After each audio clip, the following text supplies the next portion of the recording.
The immaturity on display is staggering. These individuals are leading the most powerful government in the world. Joining us now is Pulitzer Prize-winning opinion columnist for the New York Times, Maureen Dowd.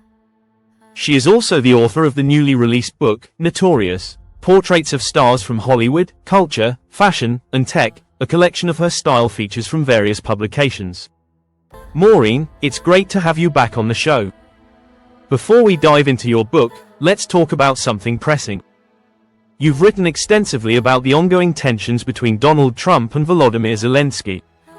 What are your thoughts as we approach possible peace talks, or perhaps even a surrender, in Saudi Arabia this morning? Honestly, the scene in the Oval Office made me feel sick. Watching the president and J.D. Vance treat Zelensky like a mere busboy was utterly disgraceful. It was unworthy of America. You've covered multiple administrations and wrote extensively about Trump's first term.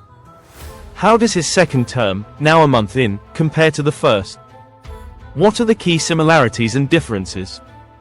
I used to believe that what kept Trump from being truly dangerous was his lack of hawkish tendencies.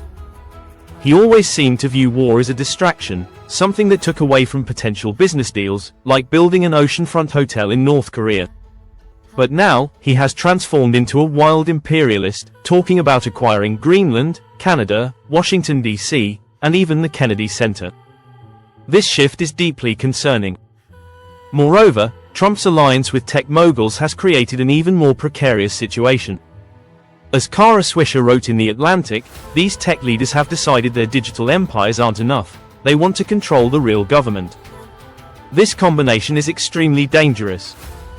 Speaking of tech moguls, your book includes a 2017 Vanity Fair profile of Elon Musk, in which you explored his complicated relationship with Trump.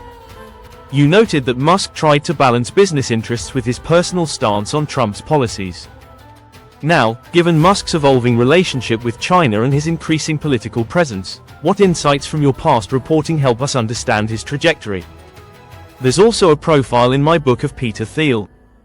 Back in 2019, Thiel was somewhat of an outcast in Silicon Valley because he had openly supported Trump at the 2016 convention.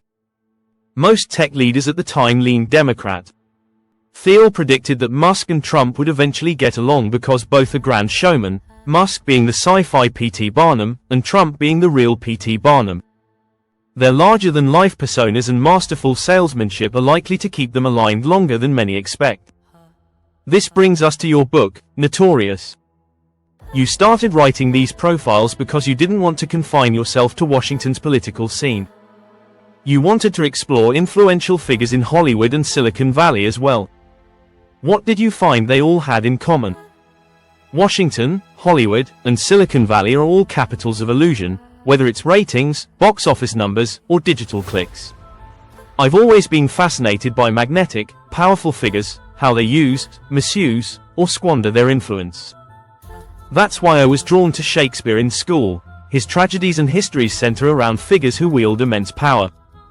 One of the most iconic figures in your book is Marilyn Monroe. Despite being branded as a dumb blonde, she started her own production company and remains one of the most recognized faces in the world. What do you think made her so compelling? Monroe's power and pain were intertwined, making her an enduring symbol. She projected vulnerability, which bonded people to her. While the media often mocked her intelligence, posing her with books as an inside joke, she actually owned a collection of over 300 classic works. She was always striving for more. After her marriage to Arthur Miller ended, she once remarked that it's impossible to truly know or love people, a deeply sad sentiment. Your book also features a profile on Al Pacino. He became a megastar after The Godfather, but unlike many actors who chase fame, he was singularly devoted to his craft. What struck you most about him? The book's title, Notorious, was partly inspired by Pacino. He told me that after becoming wildly famous, he got lost in the distractions, sycophants, drugs, alcohol, and excess. But he ultimately realized that his true passion, acting, was at risk, and he pulled himself back.